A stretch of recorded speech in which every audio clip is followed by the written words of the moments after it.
Hello students, this is our third lecture on chapter 2 of our book Indian Economic Development. In our last lecture, we were discussing the agriculture sector. Today, we will elaborate it more. We will look here that what was happening at the time of independence in agriculture sector. Actually, at the time of independence, there were three types of land tenure systems prevailing in the country: the Jamindari system, the Ryotwari system and the Mahalwari system. In all these systems, ultimately farmer was exploited. Only the method of collecting rent of land revenue was different. So many reforms took place. First among them is land reform. Land reforms is primarily concerned with change in ownership of land holdings, which can improve the performance of entire agriculture sector. Today, under the heading land reform, we have divided these reforms into 5 categories. First is abolition of intermediaries, second is land ceiling, third is regulation of rent, fourth is consolidation of land holdings and fifth is cooperative farming. Now we will do these 5 reforms one by one. First is abolition of intermediaries. It requires that Jamindari or Jagirdari system should be abolished and tenants should be brought into direct contact with the government so that farmers may not be exploited by the Jamindars. Land ceiling was another policy towards land reforms. Land ceiling means fixing the maximum size of land which could be owned by an individual, and beyond that limit the land would be taken over by the government, and this excess land would be allotted to the landless farmers. Purpose behind land ceiling was to reduce the concentration of land ownership in a few hands. And now current land ceiling is 18 acres of wetland or 54 acres of unirrigated land which a family could hold. But in some areas, even today, the former Jamindars continue to hold large areas of land by making use of loophole in this law. Another land reform was in the form of regulation of rent. In this policy, rents were fixed in order to avoid illegal extortions on the cultivators, as we have said that earlier the Jamindars charged interest rate at the rate of 18% to 50%. Next land reform was consolidation of land holdings. It was done to solve the problem of fragmentation and subdivision of land holdings. Accordingly, it was decided to consolidate holdings by giving to the farmer one consolidated holding equal to the total of the land in different scattered plots under his possession. And next reform under land reform is cooperative farming, which improves the bargaining power of the small landholders and encourages competitive market structure. Cooperative farming helps them to work in cooperation and enjoy the benefits of consolidation of landholdings. Concludingly, the result of 5 land reforms was that this practice was successful in Kerala and West Bengal, because the government of these states was committed to the policy. But unfortunately, other states did not have the same level of commitment, and vast inequality in land holding continues even today. These were the land reforms. Now, second reforms in the agriculture sector were in the nature of technical reforms. Under the heading technical reforms, the concept of green revolution is studied. Now, question arises, what is this green revolution? So, green revolution means large increase in production of food grains resulting from the use of high yielding variety seeds, especially for the production of wheat and rice, most commonly known as high yielding varieties program. High yielding variety seeds means using those seeds which give more return, which give more yield. It requires the use of fertilizers and pesticides in the correct quantities as well as regular supply of water in correct proportions. This green revolution is divided into 2 phases. The first phase is between the period 1960s to mid-1970s. The use of high-yielding variety seeds was restricted to some states only like Punjab, Andhra Pradesh and Tamil Nadu. High-yielding varieties program was restricted to 5 crops only, namely wheat, rice, bajra, jowar and maize. But among these, increase in wheat's production was remarkable. Wheat's production increased by about 7 times. And in the second phase of the Green Revolution, during mid-1970s to mid-1980s, high-yielding variety programs technology spread to a larger number of states. Spread of Green Revolution technology made us self-sufficient in food grains. Now we are not dependent on America or any other nation for meeting our food requirements. This is Green Revolution which give us so much benefits. Like, first is marketable surplus.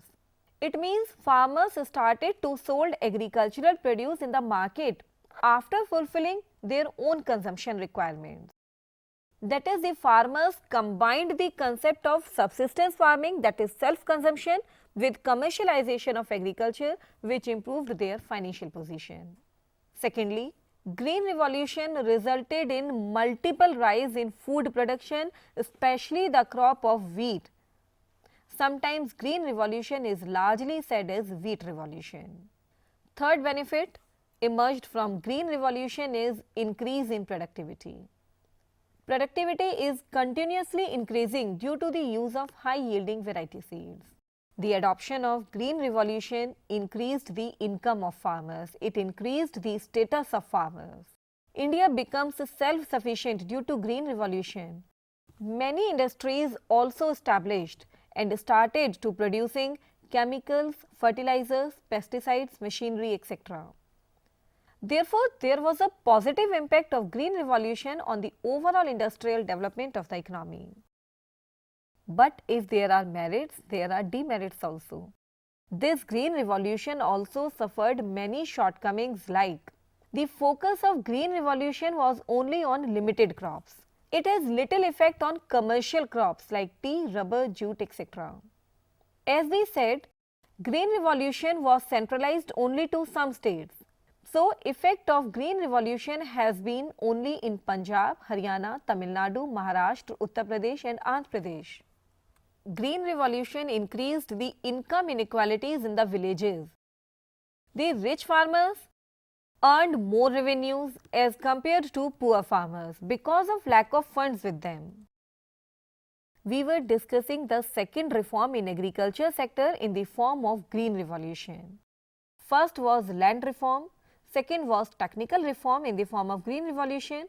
Now third reforms fall under the category of general reforms, which involves credit facilities to the agriculture sector, irrigation facilities, organized marketing system and minimum price. First, credit facilities. Credit facilities are in the form of financial reforms. National Bank for Agriculture and Rural Development, commonly known as NABARD, NABARD, was established in 1982 to provide loan and finance to farmers at cheaper rates. Commercial banks also started to cater to the needs of the farmers. At present, irrigational facilities cover 43% of land under cultivation as compared to only 15% in 1950. Dry farming techniques has also been encouraged and is in practice by many farmers. Because we have earlier said that about 60% of our crop was destroyed by floods because there were no dry farming techniques, but now we have. There are regular markets established in all the parts of the country. Government has set up market committees which help farmers to get remunerative price for their produce. In the minimum support price policy, as already discussed above, government guarantees a price higher than the market price And if farmers are not able to sell their entire production at increased price, government offers to buy it at increased price. Government keeps this surplus in its stock and uses it during the time of emergencies like flood, famines, drought, earthquake, etc. During the period 1950s to 1990s, proportion of GDP contributed by agriculture declined significantly, but there was no decline in the population depending on it. That is 67.5% population was dependent on agriculture in 1950 and 64.9% in 1990, approximately the same. So, this entire discussion was about the agriculture sector. Now, we will discuss some aspect of industrial sector. Because our Indian economy is divided into three occupational sector: primary sector, secondary sector and tertiary sector. Agriculture was the part of primary sector, now secondary sector. We will discuss why industrial sector is important for our economy. The 5-year plans place a lot of emphasis on industrial development because a nation cannot progress if the industrial base is not strong. It is the industrial sector which promotes modernization and overall prosperity of an economy. Employment provided by this industrial sector is more stable than employment in agriculture sector. As we know, at the time of independence, the variety of industry was very limited, largely confined to cotton, textile and jute. At that time, we had only two big iron and steel firms, one in Jamshedpur and the other in Kolkata. But after independence, we needed to expand our industrial base, as it is of utmost importance for the economic growth of an economy. As we know, no country can avoid industrialization since every country is desirous of rapid economic development.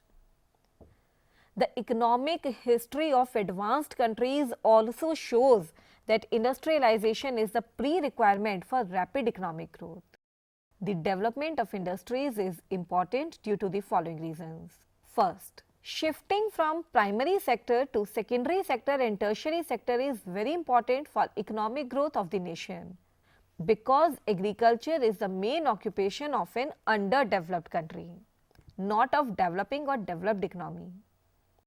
Industrialization is important to solve the problem of disguised unemployment, which is a common feature of agriculture, and disguised unemployment is a waste of human energy. Therefore, it is urgent and necessary to go for industrialization. Industrialization is important to generate employment opportunities. We have to expand our industrial base so that excess labor force could be absorbed, as industrial provides stable employment than agricultural. It is industry that promotes modernization, growth, high national income and high per capita income. Industrialization is also important because with the growth of industrial sector, the basic infrastructure like road, dams, bankings also develop, which further fastens the growth rate of industrial development and growth of the whole economy. Due to industrialization, urbanization increases. Industries help in building a sound base for a self-reliant economy. Industries like electricity, communication, chemical industries help in achieving the objective of self-reliance. In India, our industrial sector is owned both by private sector and public sector. The policy makers thought that industries should not be left only in the hands of private sector as they were at the time of independence. So they thought that government should also have some control on industries. Role of government was considered important in industrial sector due to the following reasons. Motive of social justice and public welfare is not found in private sector, as their ultimate goal is profit maximization. And this goal of profit maximization leads to income inequalities in the economy. And this income inequality retards the growth of economy. So it was necessary that industrial sector should be given to public sector. In private sector, there was lack of capital to undertake investment. At the time of independence, Indian private industrialists did not have sufficient capital to invest in industrial project, due to which government had to undertake capital investment through public sector undertakings commonly known as PSUs. It shows that private and public sector are complementary in leading the path of progress.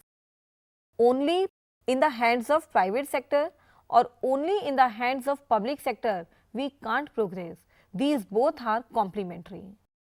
Now, Industrial Policy Resolution IPR was passed in 1956. This IPR was the basis of second 5-year plan. The plan which tried to build the basis for a socialistic pattern of society. Features of IPR were that industries were classified into 3 categories as per Industrial Policy Resolution. In the first category, those industries fall which were exclusively owned by the government. That is, those industries which were reserved for the public sector. And these were 17, like atomic energy, railways, etc. But only 3 industries are reserved for public sector in the present era. In the second category of industries, those private industries fall which supplement the efforts of state sector. But for starting new units, government had sole responsibility. It included 12 industries like fertilizers, machine tools, etc. And lastly, in the third category, those industries fall which were owned by private sector. But these industries were under control of government through Industries Development and Regulation Act 1951. This was all the first feature of IPR, that is classification of industry. Now, the second feature of IPR is, no doubt, some industries could be owned by private sector, but still there was a need to obtain a license from government to start any industry. License was given if the industry was to be established in an economically backward area so that regional equality is promoted. Even an already existed industry had to obtain license for producing a new variety of goods. This restriction was imposed to check that production was not more than what the economy required. License to produce more was given only if the government was convinced that the country requires a larger quantity of goods. Now, the last, third feature of IPR is industrial concession. Concession in the form of tax benefit and electricity at a lower tariff to encourage establishing their units in the backward regions of the country to promote regional equality. So students, we keep our lecture till it. The remaining chapter we will do in our next lecture. Let's revise today's work. We completed the agriculture sector and started the industrial sector. We discussed the importance of industries and industrial policy resolution. So it was all for today. Thank you.